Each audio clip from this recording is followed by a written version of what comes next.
We live. They say we live.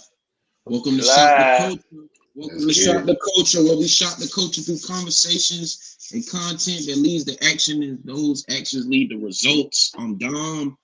I'm Kirk Rich. Man, we got a special guest today, y'all. Go ahead and introduce yourself, sir. What's up with it, y'all? It's your boy Chingy. And if you don't know me, now you know me. If you've been knowing me, peace and love. Yes, sir. Yes, sir. Hey, Chingy, I want to start out, man. Hey, we've been watching you last few Wednesdays. You've been doing a Wisdom Wednesday. Can you give us one live? You say one live? Yeah, give us one live. One live. Make your next move your best move, and that's a chess move, but fuck it, let's move. I love it. Okay. Best move, your next move. Make your next move your best move, even if it's a chess move, but fuck it, let's move. Oh, okay. Well, that's what we're gonna do. We're gonna move. All right, so hey, St. Louis. St. Louis, STL. Boom! When I say that, what's the first thing that came to your mind, man? Hometown. I grew up on the north side of St. Louis on Beacon Street, which we call the bad blocks, Beacon, Alcott, and Davidson. You know, I was raised in poverty, gangs, drugs, guns, just like the rest of the young black melanated males, you know, who come from that type of cloth and vicinity, trying to make it out. So St. Louis, I come from the heart of St. Louis, which is the north side. North side. Okay. Yeah. Who were some of your influences like coming out of St. Louis? Some of my influences coming out of St. Louis, you gotta understand when you come up around. My daddy is like a big gangster in St. Louis, hustler, gangster, well known for real. So my uncles, cousins, so I come up around all this. So initially, you're gonna want to be like pops and be like your uncle because this is what's around you. So at a young age, you're seeing Rolls Royces, nice cars, jewelry, and a lot of stuff. And also, my relatives were Bloods. You know, my relatives came from California, Six Deuce Brim, Harbor Park Bloods, and brought it to my neighborhood, which is Six Deuce Brim, Walnut Park Bloods. Okay. So I grew up in the midst of all of that. But being at a young age, was inspired by, you know, my father, my uncles, cousins, young dudes getting money and things like that. But I also always had my own nature, my own character, where when it came to music, I was inspired by like Eazy-E. Eazy-E was my first ever favorite rapper. Okay. My first ever. Like, that's who made me want to rap. Michael Jackson made me want to entertain on stage. Michael Jackson was my favorite artist, just like Eazy-E. So those two is what made Chingy want to perform and want to rap. Okay. But I said that to say that even though in the midst of growing up in the neighborhood and all that, I still always had my own path. That's interesting. You know, saying that, you know, you grew up in the middle of gangs and poverty, and your first song was a fun hit. Like, yeah. How did you formulate that coming from that? Like, you know, you got like now people, they banging, they first hit, they sliding. Like your first hit was a fun record. So growing up, when I started writing my own music around 6 years old, 7 years old. I got in the studio at 9. I created my first song at 9 years old in the studio. It was called Knuckle Up, Ayo Slicks, What's Up?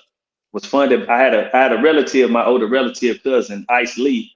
He was like 17, big drug dealer in St. Louis. So Kilo Manson, may he rest in paradise. Kilo Manson was our big homeboy from Alcott. Kilo was a well-known battle rap artist in the street. My cousin funded his mixtape, but they wanted me to have my own song on a mixtape. I'm 9 years old. keep this in mind. I'm 9 years old, but I went around in the skating rinks and all of that, battle rapping and rapping. So they wanted me to have my own song on the mixtape. And so I started battle rapping. I wasn't always the right there Chingy. I started battle rapping. That's what I did. I battle rapped. Once I wanted to get on the radio.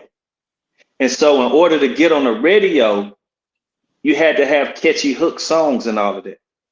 So that's when I started to say, you know what? I want to get on the radio. So I have to transition. This at a young age too, that I was doing this and thinking like this. You know, Murphy Lee just did a interview with Vlad TV, right? Yeah. They asked him, how do you know Chingy? Do you know Chingy coming up? Murphy Lee said Chingy was like Bow Wow. He started as a kid. He was a kid out there doing it.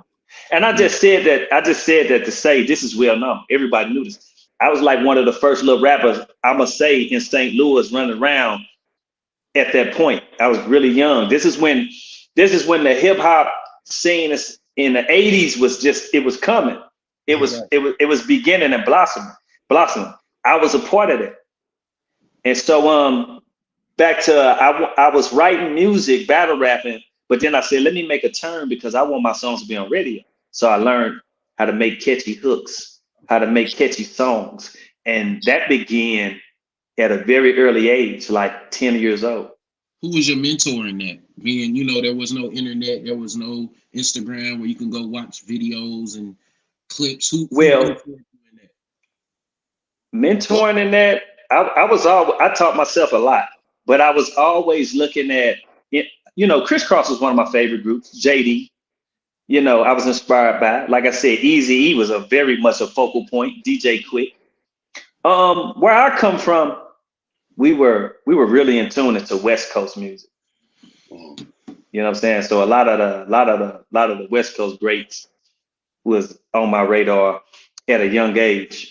Like, you know what I'm saying? And so and I met Eazy-E and Ice Cube before when I was 7. Cause I was hanging out with my blood cousins. They got a limo and we went to this concert at the arena. And like I said, my cousins are all bloods. So I seen Eazy-E and Ice Cube and I threw a blood sign at them. I was 7 years old. They laughed. I'll never forget it. They laughed. And Eazy-E pointed at me. He called me little man. And he pointed at me. And from that moment on, I knew that I was going to be able to do what I'm doing now. Right. That takes a lot of boldness right there. You think that's something you have from jump? I was just following what my older relatives was doing. I met Tupac in the elevator. Really? How old were you then? I was 7. They was on tour with Digital Underground. Wow. Okay. So I had older relatives who was in the mix. So, you know, they'd go to the hotels and everything, but they knew I was in the music at an early age and they knew Eazy-E was my favorite artist. So they brought me.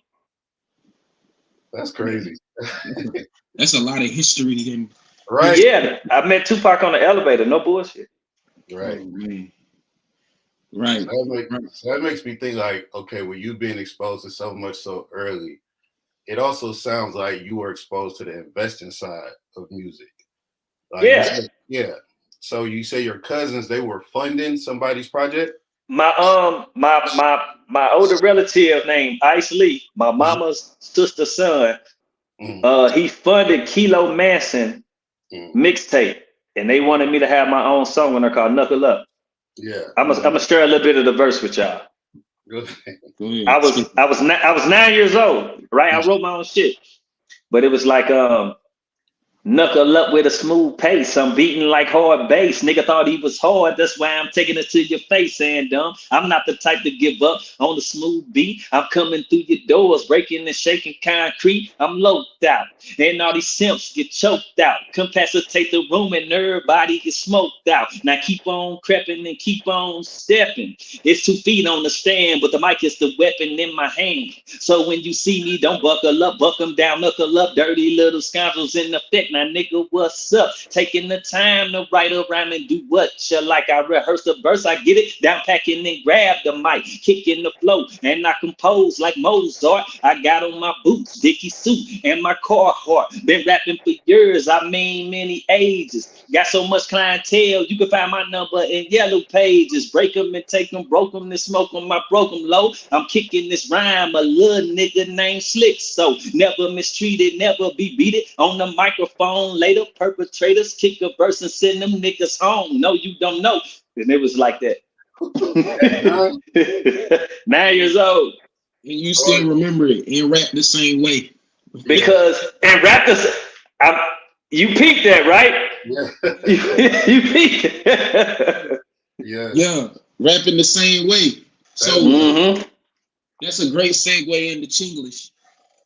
Yeah. So Chingy, okay, so it's been a while. I've been releasing music throughout the years, man. I'm just independent now. And so I've came up with all kind of titles. I was gonna call a project No Risk, No Reward, Solar System, so much stuff. But Chinglish was always a title I had. I had this title for years. I just felt like it was time to give the people something.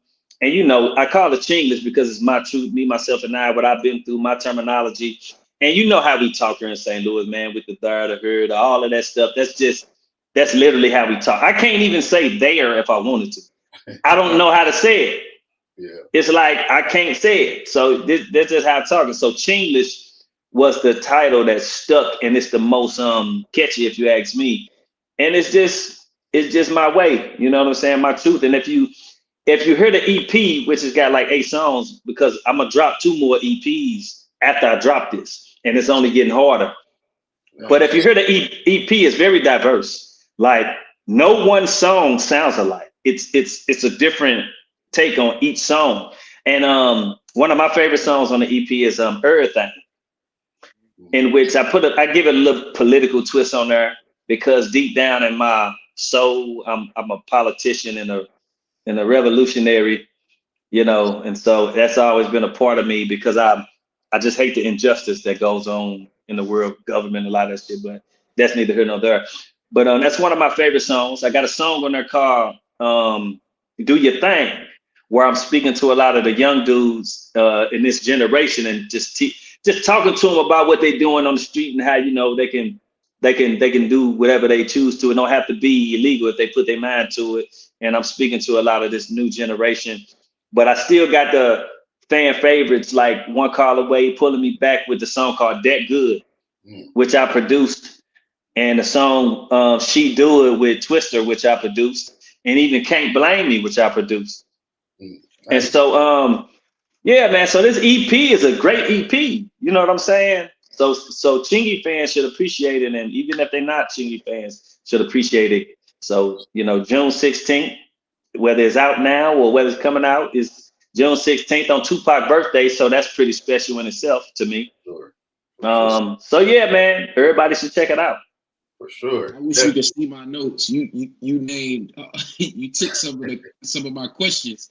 Because your team let me get an excuse. To hear some of it.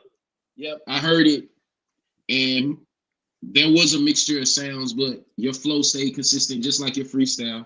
Yeah, it's still the same. That's very important to me too, man. I know how even the song I just dropped with Wine Time, how it sounds like the modern stuff today, but it's still me. Yeah. It's still me, and I take pride in the music still being me. I'm not gonna conform and go put so much auto-tune on and try to sound like everybody, because that's not me. What made me stand out is being different and being me. So I'm gonna keep it that way.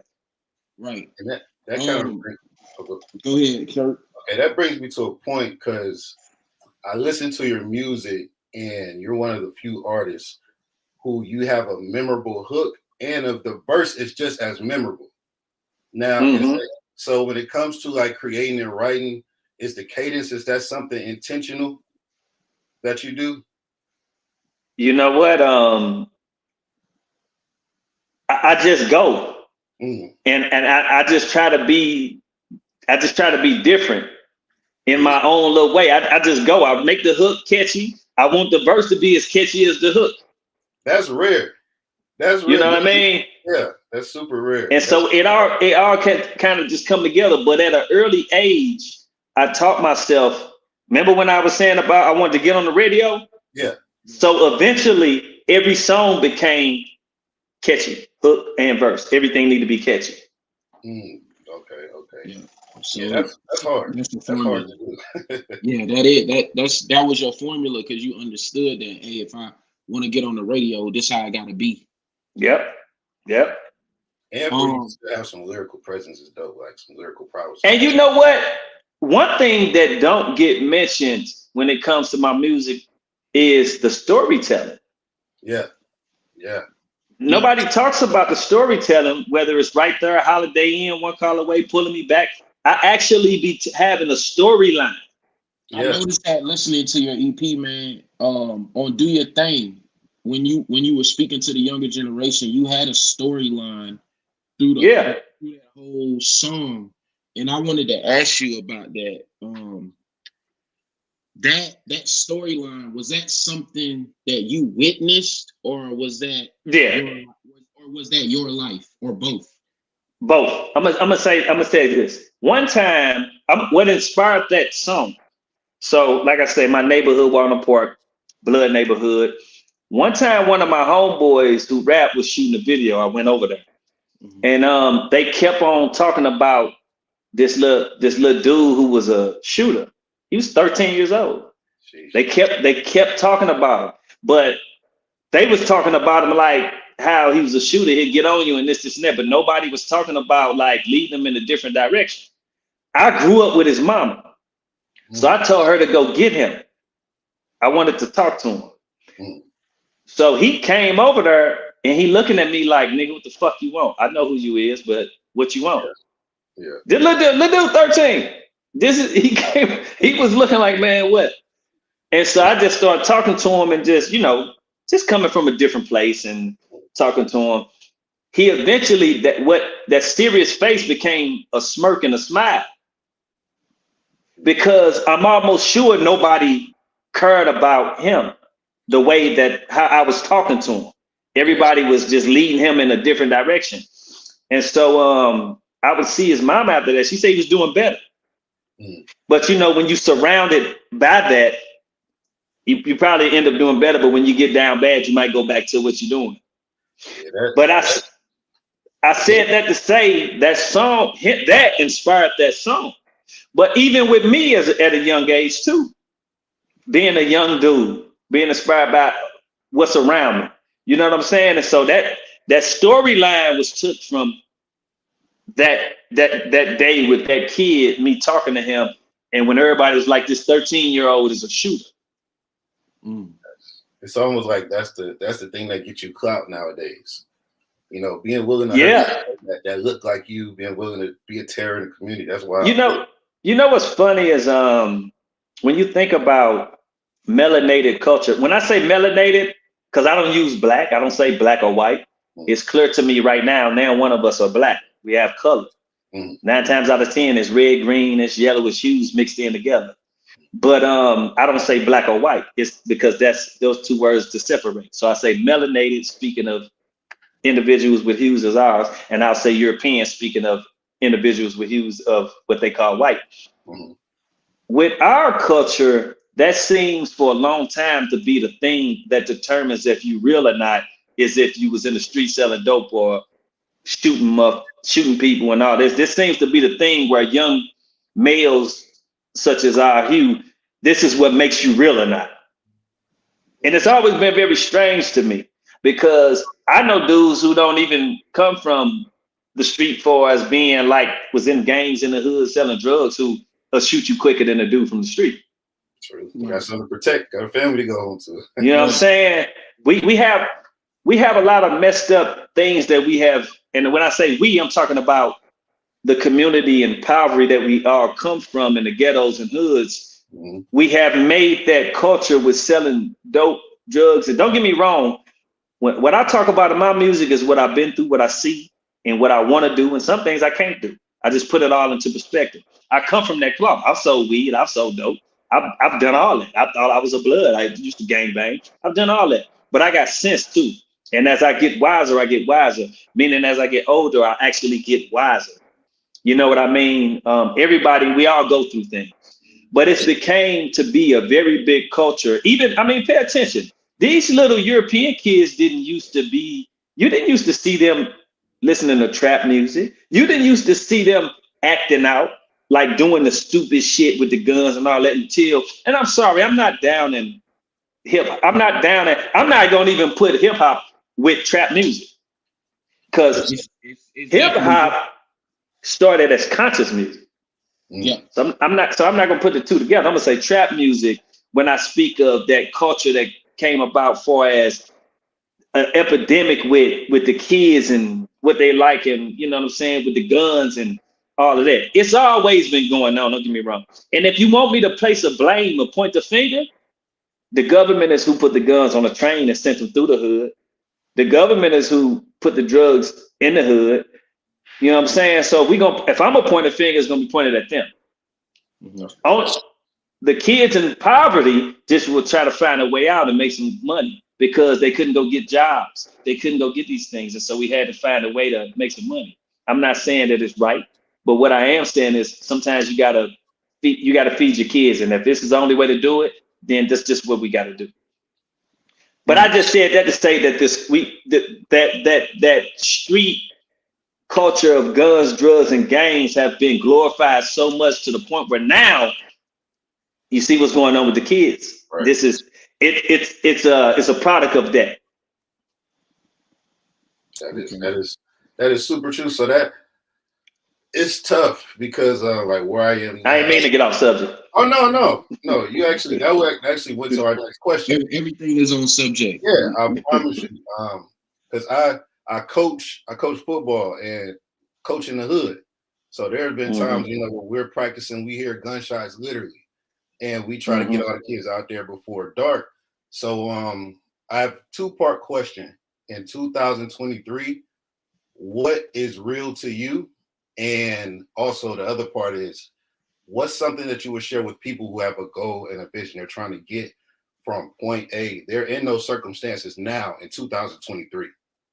Like, what's real to me in 2023? Well, you know what? As I look with my eyes, it seems to be what's right is now wrong. What's wrong is now right. When I look on social media, when I look at a lot of these things, that's how it's perceived to me. It seems like this. I'm not gonna say this world, or I'm not gonna say this existence, but it seems like the humans need a makeover. And explain that first part though. When you said what's right is wrong and what's wrong is right. Well, when you look on social media today, it's just a lot of craziness going on. They talk about these kids and these kids carrying guns and don't want them to kill and don't want them to do this. But then you make it to where they can just go buy guns and don't have to have a license. Sheesh. It's true. So that's stupid. Yeah. If you ask me, and you want kids to stop, you know what I'm saying? You want them to stop doing something. But when you had a license, that was right. You know what I mean? But now they just twist it up, which is wrong. It's wrong to let a 17-year-old, 16-year-old go buy a gun without a license and stuff. That's wrong.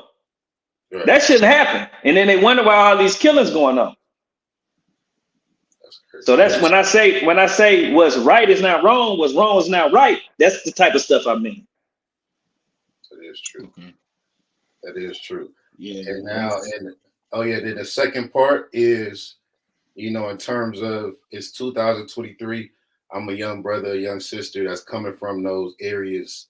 What's some advice that you could give for somebody, trying to better a situation? What's advice I can give somebody trying to better their situation?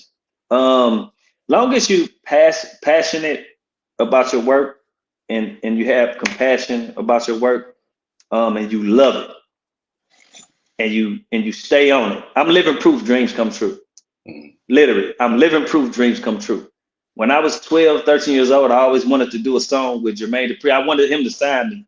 I got a #1 hit record with Pulling Me Back with Jermaine Dupri. Yeah. I kept going. I kept grinding. I always wanted to do a song with Snoop Dogg. I got a big song, Holiday Inn, with Snoop Dogg on there because I wanted him to. I manifested it. I kept going, even when I got discouraged.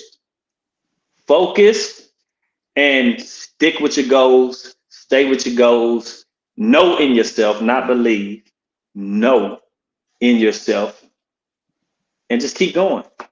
We all gonna get discouraged. You're gonna get discouraged because we were born into discouraging conditions. Right. Okay. Now, for anybody that listens to that and say, okay, you use 2 examples that you got after you blew. Yeah. And right there, how did you get that? Like, you know, like now, staying on topic with your question, Kurt, like 2023, if I'm trying to chase my dreams, let's say I'm an artist, I'm posting every day, I'm trying, hopefully one of these labels look at me and they see that I can rap a little bit or I can sing a little bit. Now, back then with you, what was you doing to where you was able to get put in a position to make right there and they blew it up for you? So I was finna say, you got to think about something. When I was grinding, it was very different than how they do it today. It's very easy today. Okay, so you believe that it's easier today. You know why? You know why? Because we didn't have it to where a push of a button, we can get our song out to millions of people. What did you have to do to get right there out there? Not even just right there. Before that, we had to go outside of the city. We had to go into buildings. We had to go post flyers and posters on everything to be heard. Right now, I can go to Facebook, post a song, everybody can hear it. I can go to Instagram, post some stuff, everybody can hear it. All of these outlets, we did not have that. We had to physically, organically leave the house, leave the city, street team. We had to go put in physical work. So if an artist complaining right now, that's because they just lazy. Hey, I'm chopping it. Yeah, right. Evergreen, Kurt. But that's real. That's real. I'm talking about being a 15-year-old, 14-year-old, 13-year-old kid going out of town looking for Jermaine Dupri, going out of town looking for Eazy-E, going out of town looking for people, going into buildings. That's what we had to do, young. But right now, all you got to do is sit at home and do this. Maybe that's what's making the existence and the people lazy, and maybe that's because kids too much time on this. Yeah. Nobody's making them physically go out and do things. Hey, but Chingy, like, let's say now in that, if I'm a guy, I don't rap, but I'm just saying if I'm listening to you right now and I'm like, yo, I need to get a street team. What if I go do what Chingy was doing in this world? Do you think that still works? It'll help. It can still help you. That can still help you. Or you can get you a Spotify page, go to their marquee artist services and pay about $100, and you can go reach 1,000 and 2,000 and 3,000 and 4,000 people. You see what I'm saying? This stuff is there now. They had it way easier. They got it way easier than we had it today. But guess what? I still broke through and made it happen. I'm living proof it could happen. You know, one thing I noticed too, I feel like back then you also had to have a higher level of social skills. You know, like also, I'm gonna tell you one thing where I come from that you couldn't do. You couldn't sound like nobody. You couldn't sound like nobody. If you sounded like somebody, you was getting dismissed. You couldn't sound like nobody. Today, that's okay because it's propagated to, it's the thing to do is auto-tune, do this, do that. You couldn't sound like nobody. And if you notice, when I came out, I had my own thing. Nelly had his own thing. A lot of people here had their own thing because we came from that place where it was like, if you sound like somebody, we don't want to hear it. Yeah, and you know, I got a little pushback on that. Anybody is listening? No, go ahead. I think it's still like that.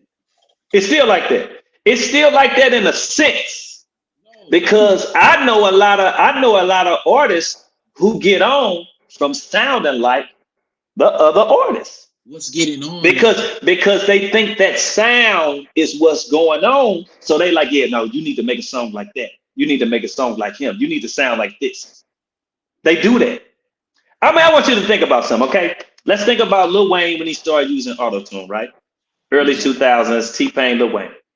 Let's think about Rich Homie Quan. Let's think about Future. Let's think about all of these people that was extensions of Lil Wayne. Let's think about all the artists today that's extensions of Lil Wayne. That's a lot of them. Yeah. So what did I just say? Oh, you need to sound like that. We got to do it like this. It's a gang of them. Okay, let's go to Drake. Let's think about all the artists who sound like Drake, but before they verse start, yeah, they'll say the Drake, yeah. Let's think about Meek Mill flow, who everybody took, but don't give the credit to Meek Mill. It wasn't just about rapping fast. It was about how he characterized the charisma of his rapping fast. Everybody stole that flow. Everybody. And it became, now the rap style that you're hearing today is a part of Lil Wayne, Drake, Meek Mill, all put together. That is true. Hold on now. Tight beat era, man. The tight beat. Hey, if you're a producer, make this tight beat. But it don't end there. We always had the Bone Thugs and this melodic flow has been around. Even Nelly did it. This melodic flow been around. All of that's been around. But I'm talking about for as the sound that got promoted. That now you have. This is the benchmark. You have to sound like this. That came from Lil Wayne.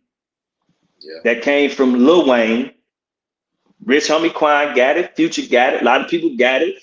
Even when you listen to Lil Uzi Vert, when he was beginning, a lot of people, man. And the Meek Mill, Drake, Lil Wayne thing, man, it's all there. I sit back and watch and pay attention. But one thing you never heard me do, if I sound like that, it's gonna be Chingy. You know what I'm saying? But I'm just saying, if you pay attention and what I just said, it make a lot of sense. It do. Now you got me thinking over here, like, damn.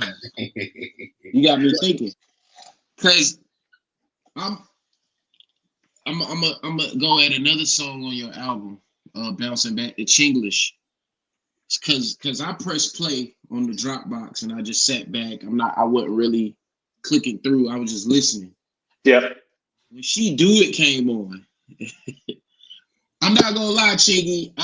I was like, yo, this song will sound hard with Glorilla on there.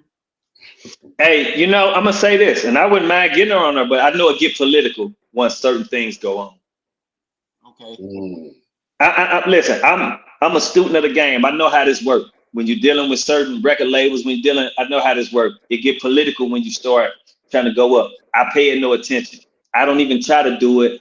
I fuck with who fuck with me. You know what I'm saying?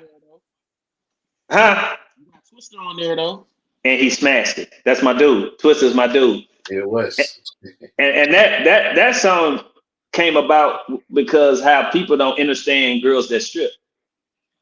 And so when you listen to my first verse, I'm speaking on how people don't understand how girls strip and what they're doing. It's an art form and just fun. If you like Right There, it's a song you can appreciate. You know what I'm saying? About women and just having fun and dancing. La Mama She Do It. Yeah. I produced that too. Nice.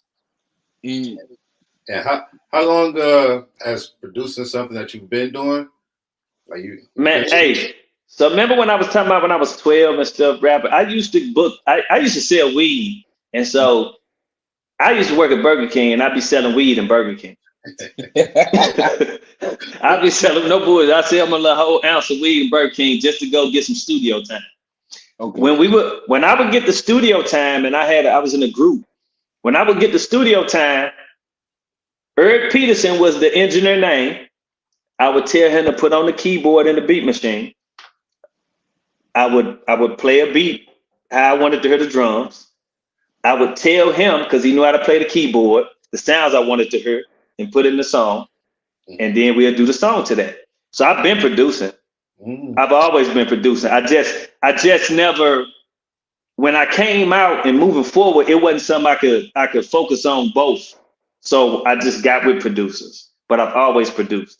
Even some of the songs you heard, I've been there, been an implement in some of the instrumentation with what I wanted to hear.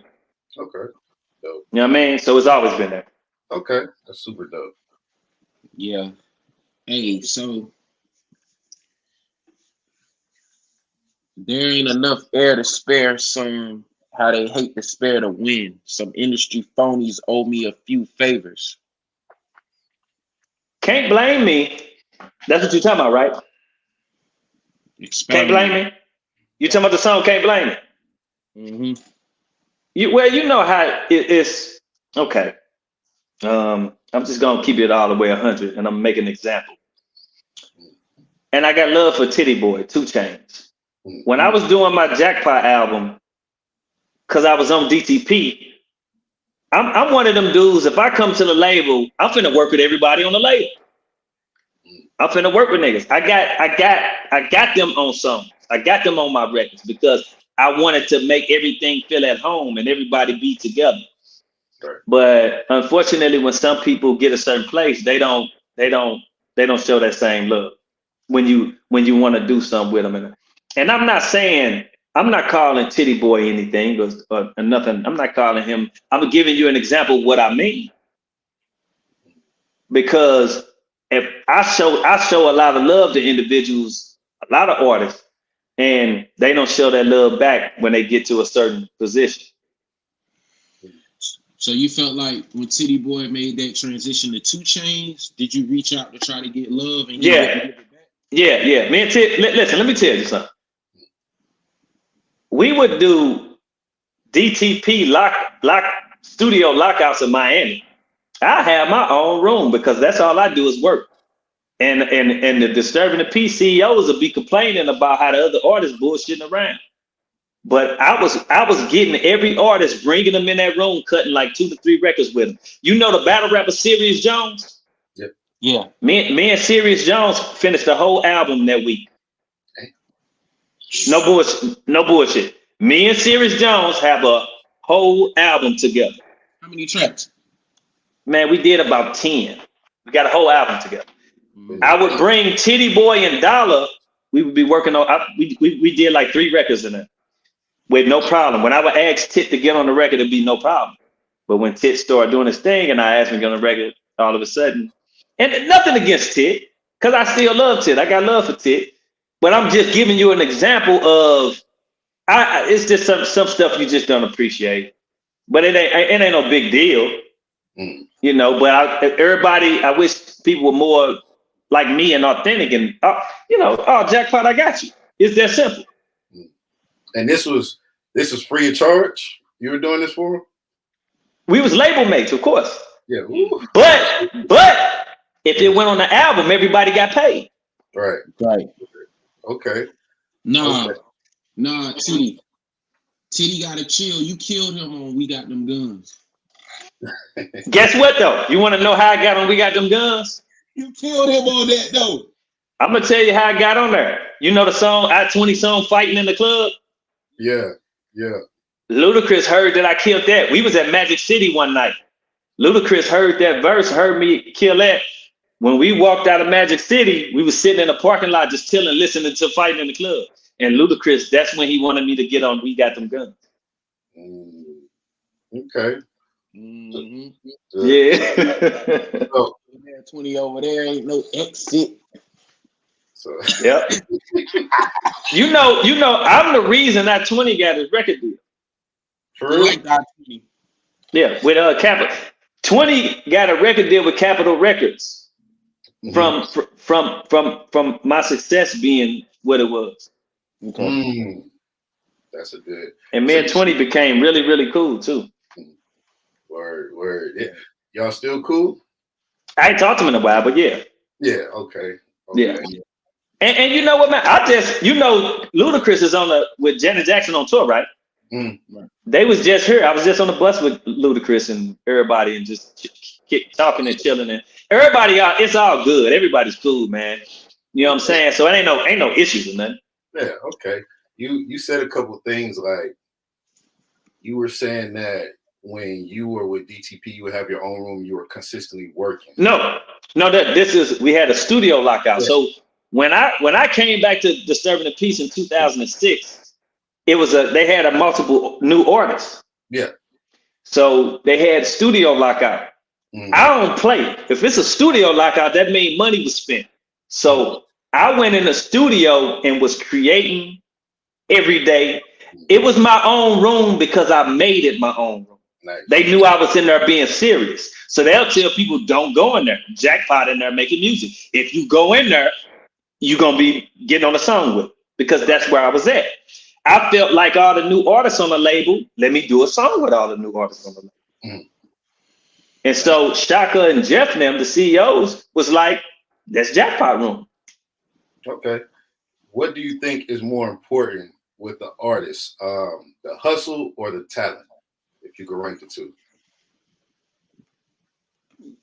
Well, I would have, the hustle or the talent, I would like to say that's a 50-50 situation, because the hustle, I mean, you got to have talent, but the hustle is how you going to get successful.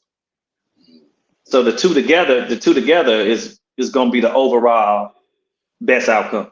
Because you can have talent and not get no fucking work. I know a lot of niggas who can out-rap probably Jay-Z and a lot of people, but they hustle ain't like Jay-Z.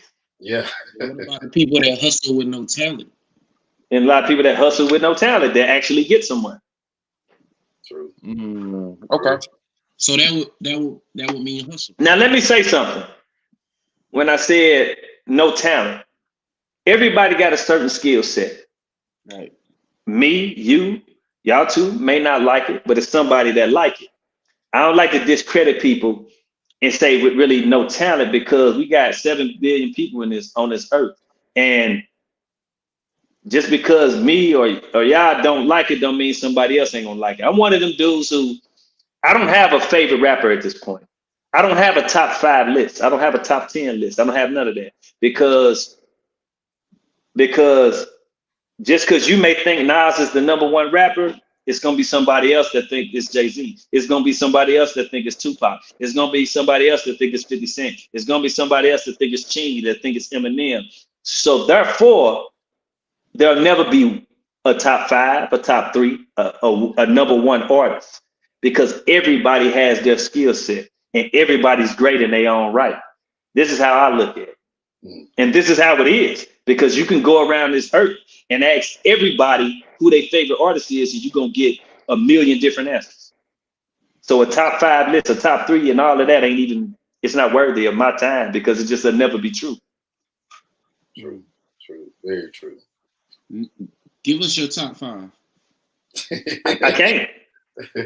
I'm dead serious with what I'm saying is I don't have one. Let's remix it. If I gave you an unlimited budget right now and I told you, Chingy, on your next EP, big Chinglish. you could get 5 artists that you want. It wouldn't have anything to do with a top 5 or nothing. It'll have something to do with some cool inspiration. And I'll go get Erykah Badu. Okay. I want to do a song. I always want to do a song with Drake, because I think we'll make a dope chick record. I'll go do a song with, what's her name? Big Stein's girlfriend. Who? Big Stein's girlfriend. Janae Aiko. Yeah, and that girl Tim's. You know, I'll create my own thing, but it'll have nothing to do with a top 5 or nothing. It'll have something to do with inspiration. So Tim's, Drake, Janae, Erykah Badu. One more. One more. Charlie Wilson. I got a question. Because I actually got family in St. Louis, East St. Louis.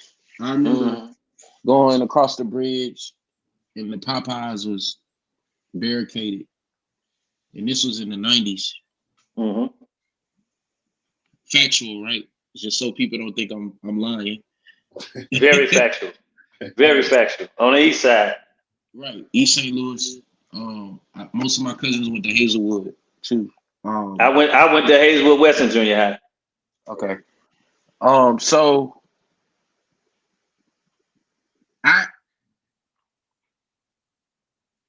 were you ever approached to be a Saint Lunatic? No. You got to understand something. I know. We come from the same place. I know. Like, I was never approached to be a Saint Lunatic. I was always and another thing. I've been doing this before them, and it's well known. I've always been rapping and doing my own thing. I had my own group and shit. So I was never approached to be a Saint Lunatic. No. And I got another question because you mentioned him earlier. Who's older between you and Murphy Lee? I'm older than Murph, a couple years. I always thought he sounded like you, or y'all sounded similar. That's because of the high-pitched voices. But no, even the way he kind of swagged on his verses, though. I don't know. Me and Murph, we come from the same. I grew up in U City too. I grew up in U City and on the north side. And shout out my brother. He probably in here. He was a big Murphy Lee fan. Yeah, Murph. Like I said, Murph been doing it though. Murph been doing it too. Murph been doing it. I met Murphy Lee when I was like 13, 12 years old. Okay. You know, and I met Nelly, Spud, Murphy Lee, and Keywan. You know, Fat Boys who produced Tipsy for Jaquan and all that. Yeah. Well, Tarboy, who one of those producers, Tarboy, stayed around the corner from my best friend. We used to always be over Tarboy house trying to get beats from him. Tarboy used to produce. He was a rapper and he used to produce. We used to be in a lot of the talent shows together with Tarboy and Murph and them. So I met them over Tarboy house. It was Keywan, Murph, Spud, and Nelly. And I remember because I still remember some of Keywan verse from a song he was saying. Like Nelly and Keywan too at that time, they had this Bone Thugs type of flow. And me and Keywan and Spud stayed in touch. I saw Murph, and you know, we speak and everything, but I didn't know Nelly. But that's how that relationship. And Spud, I was in a group called Without One, and we put out a local CD. Spud produced 5 tracks off there. A lot of people don't know this. When Nelly was traveling to New York and Spud would be with him when they was doing the Coup de Love for Real Universal Deal stuff, when Spud came back to St. Louis, he would come and work with me. We was working on a project. He used to always say, we working on something. If it go through, I'm pulling you in. And I'll always be like, what the hell is he talking about? But when the St. Lunatics Nelly dropped, that's what he was talking about. Okay. But he went to jail. He used to always say he finna get locked up because he used to sell weed. And I think something happened. And he knew he was finna get locked up. But we would always be working. And he used to always say, I'm gonna pull you in. And I'd be like, I don't know what he's talking about pulling me in. But when that happened, I was like, that's what he was talking about. So this was all tight knit. I used to come up to the Skate Rink studio when they would be recording. But Nelly, he just didn't know, they didn't know who I was. I used to be with Spud coming up there. You know what I'm saying? So this ain't no separated stuff. This is all tight knit together. You know what I'm saying? It's just when everybody came out and got famous, tensions arose due to hatred. Yeah, because if you look at the timeline, Chingy, right there, Nellyville. I wrote right there when I was 16 in '96. But I mean, like, it had, for a second, y'all had an influence stamped in the game because it was right there, Nellyville, in Hood Hop. Yeah. Tipsy. Don't forget about Huey, may he rest in peace, with Pop, Lock, and Drop It. All that. Yeah. Jibs, Chain Hang Low. Yeah. It was all St. Louis, Midwest. Yeah. Absolutely. Was bubbling. Like it was like y'all had and the strong survive. Y'all had a hold on the game at one point. So it's like that's because Nelly came out, eyes was on St. Louis. I came out when the eyes is on your state, when somebody pop. I mean, think about Memphis. It's always like this. When the eyes is on the state, when somebody pop, they looking for, okay, it got to be some other things there like this. But what you'll get is a different variety of things that have that type of vibe. Don't necessarily mean it's going to be the same thing as that, because I wasn't the same thing as Nelly. None of y'all. None of us were the same, but we carried that element of St. Louis, that same element, that sound, that a piece of that sound. And I have to say this: it's not always the artist that brings that piece of that sound. Those producers brought that sound. So we get a lot of the credit, but Track Boys, Basement Beats, J.E. Coco them, and Track Stars, and they brought, and the Beatsters, they brought that sound. We just was the missing pieces, and it all came together. Yeah. That's super dope. Now, fast forwarding, one thing I want to know, one thing we talked about was, what is the difference between preparing for a project when you're on a major label versus independence? And do you have a preference? Like which one? Well, when you're independent, just like I got 1,000 hard drives in there with probably 50 albums on there, I got too many roles right now. When you're with a record label, you got an A&R who's keeping track of that. You got different departments that have specific titles to where the artists don't have to stress. You make music and just play your part. Right now, I play a lot of parts, and so it's a scattered mind of thought process and getting things done. But I still try to do it and make sure I do it to my best abilities. But it's more of a structure when you're with the record label. It could benefit you more being independent if you got your business right. Right. But you're not going to get that star power. You're not going to get on Ellen. You're not going to get on these big talk shows. You're not going to get the big award shows. You're not going to get all that stuff that can make you a superstar. The stimulus package. You're not going to get the stimulus package. You're not going to get the radio promotion unless you drop $250,000 on one record. Yeah. Which you like better though, radio or Spotify? Because I can't tell you the last time I listened to the radio. It's not like artists get like super paid on Spotify. That's still something that needs to be talked about amongst those companies and the artists, because it's not like we get super paid off that. It's just like at radio. Right. That's a good point.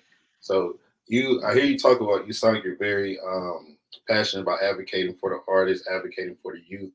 Do you think that hip hop needs a union? And if so, would you like? Master P said that a long time ago. Master P said that. Look at sports. Look at when the basketball players, football players return stuff, they have something to go to, something to do, and it's an organization. It's an organization. Master P said that a long time ago. Of course I do. Of course I think so. But I don't know. I think more of the individuals with the top capital have to come together to set that, to put that in motion and give those talks.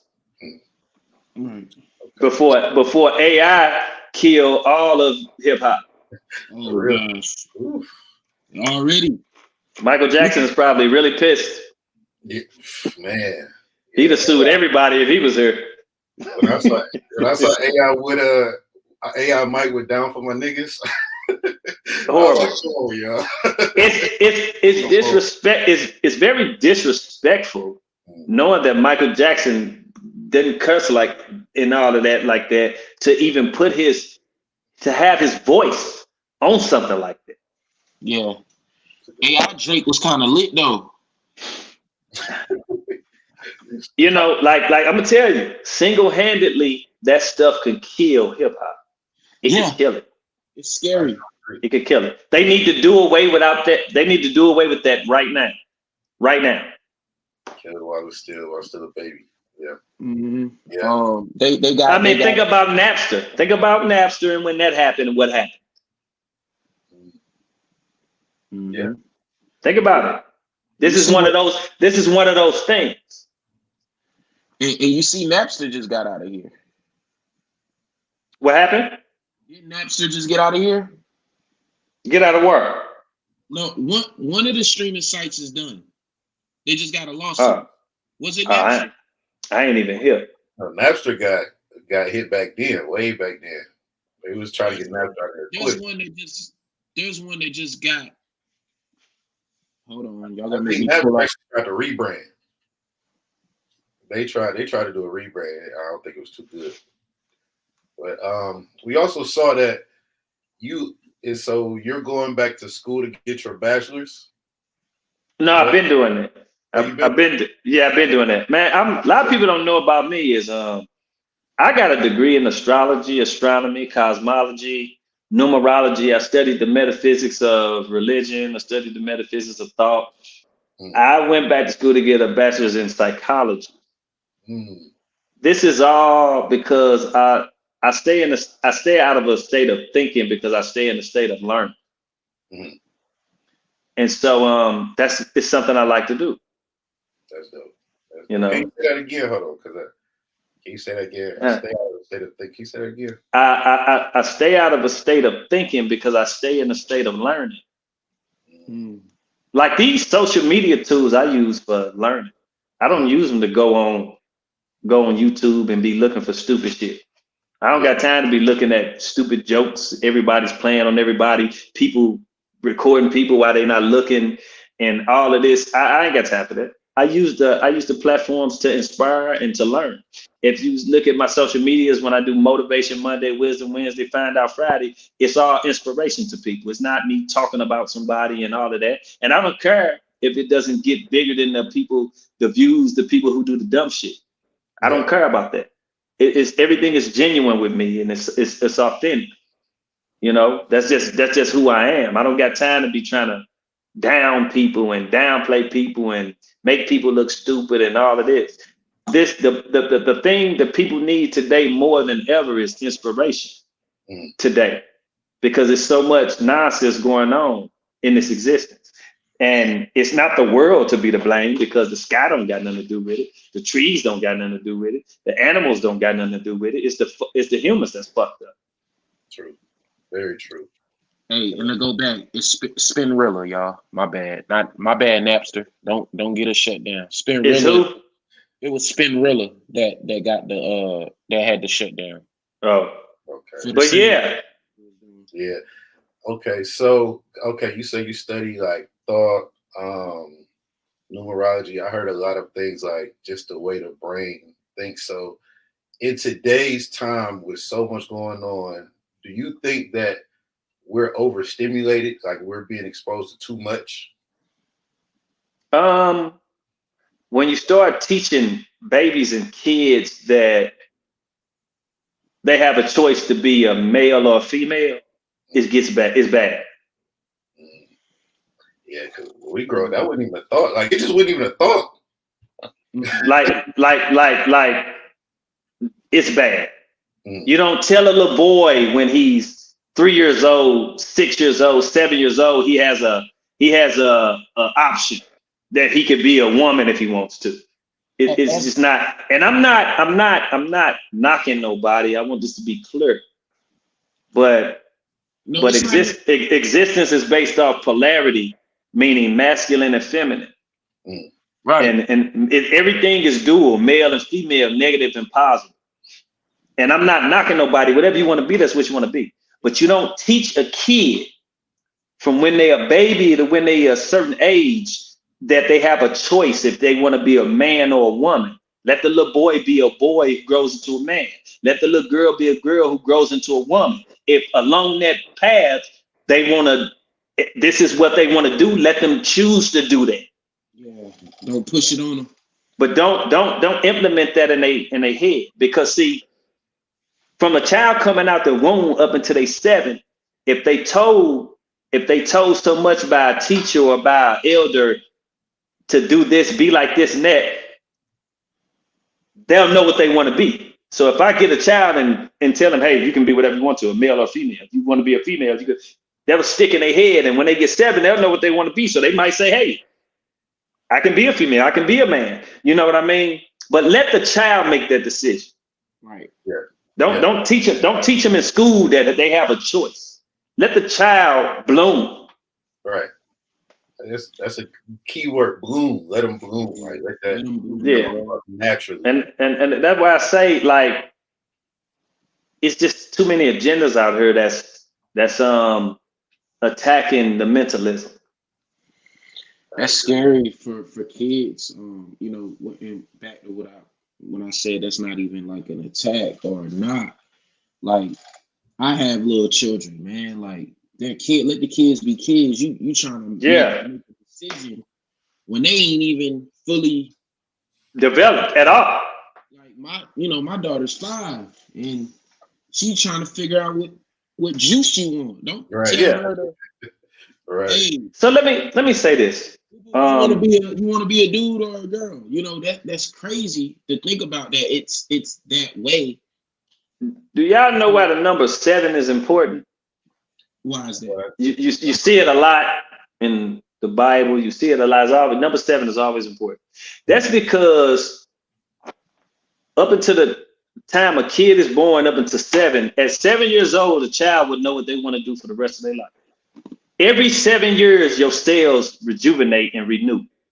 If you ever pay attention to automobile retail sellers, they have a new car every 7 years, a new body. Every 7 years, it's a new body of a car. A vehicle is a body. Your cells, they know that your cells renew every 7 years. That's why 7 is so important.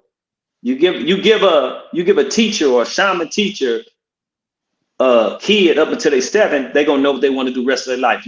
How I know? Because at 7 years old, I knew I wanted to do what I'm doing right now to this day. I'm living proof that that's true from experience. I know it. But I've also watched and I listen and learn. And that's why 7 is so important, because when your cells renew every 7 years, in nature, that's important. And that's why they apply that to different things in existence, because that's so important. So do you think, like, what people say, like, they're in a funk or they're doing some type of depression, do you think the fact that there's a separation from that childhood dream, so they're living a life basically that they don't want to live because they were told they got to grow up, they got to stop dreaming, do you think that plays a role in depletion of mental health? Where depression is, where stress is, where trauma is, that all comes from childhood beginnings of being in a household with your parents, friends, neighbors. I'm gonna say household. Mm-hmm. All depression growing up and you becoming a teenager or adult begins in the household with mommy and daddy. When the child is getting ignored, when the child is sensitive to so many things and the parents is not nurturing and hugging the child, kissing the child, loving the child, this is where all of that begins. Mm. And I'm a victim of it. So trust me, I know. Like I realized I've always had my guards up with women, always.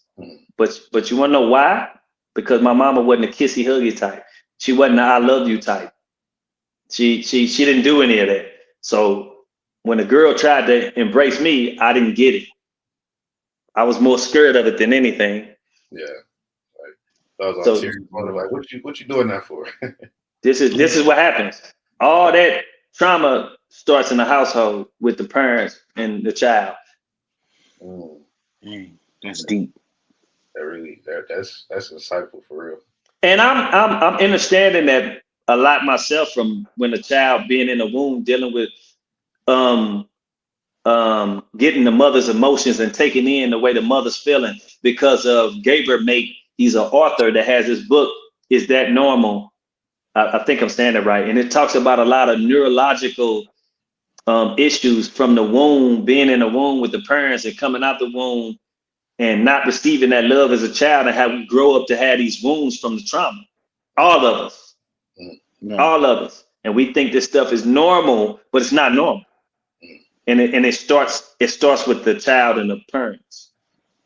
And that's why you should love your kids, love on your kids when they upset. And I'm still learning. When they upset, don't play them off. Hey, shut up. Stop crying. And they upset. You grab them. Hey, what's going on? You all right? Reel it back. Keep the love in place. That's insightful. That's insightful. Dom, you got something? I got follow. Yeah.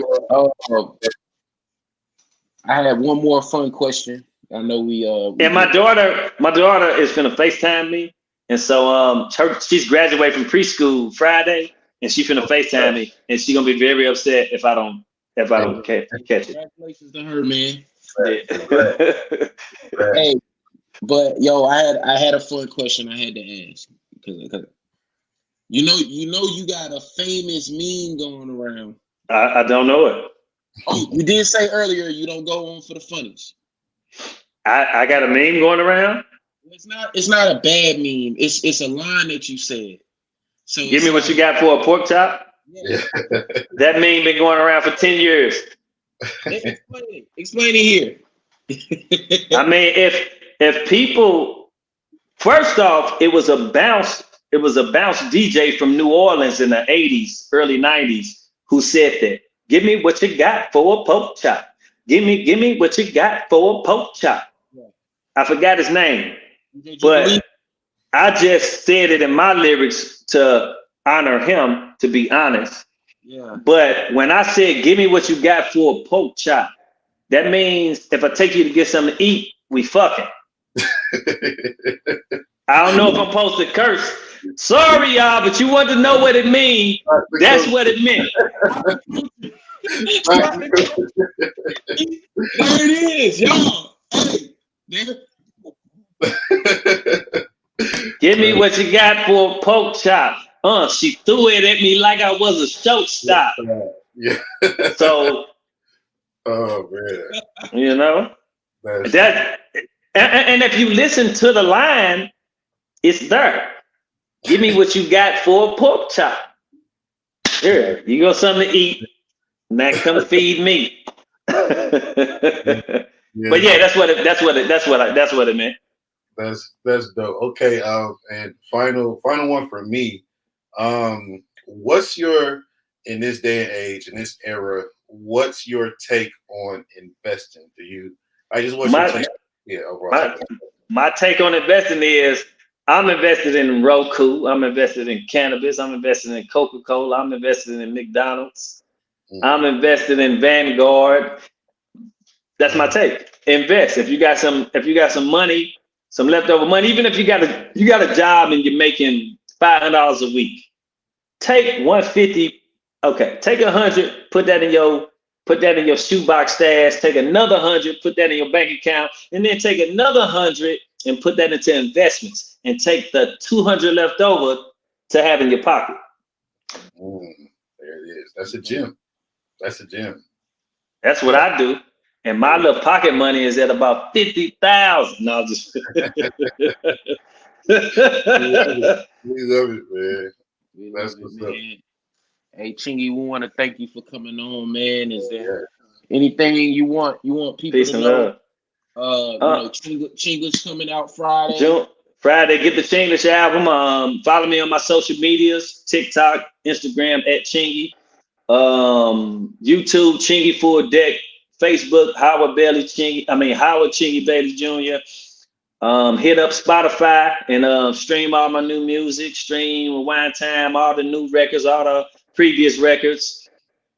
And yeah, man, just continue to support your boy Chingaling. I got a cologne for men called Catch. It's cologne by Chingy.com. You can check that out. And I got a women's one called Caught that I'm working on. But just trying to get things done, man. Just trying to work and make sure I keep going. It's all about progress, longevity. But make sure you make time to just be too. Sometimes we get to thinking work, but this all wasn't created for you to just work until you die. So sometimes you got to just be. You know what I'm saying? Ask you good words of wisdom, but you went ahead and did it. Right. Yeah, just be. Make sure you make time to just be. I meditate. So I go within to create my without. Oh, man. Like that. I like that, man. One thing I definitely take from this, I love the knowing yourself instead of believing yourself. That's big. Yeah, I mean, believe is like a compound word. If you're gonna be somewhere, you're gonna be there. You're there. You as is. Believe means you're going. So a belief can change. Believing can change. But when you know something as being truth, it stands still. Heard that before. Yep. There you go. That Yep. I am. Wisdom Wednesday. There it is. And That's what Wisdom Wednesday is all about. Yes, sir. Yes, sir. We all right, y'all. Shock the culture. Yes, indeed. We appreciate it. Thanks, bro. Peace and love, y'all. Let's get it. Yep.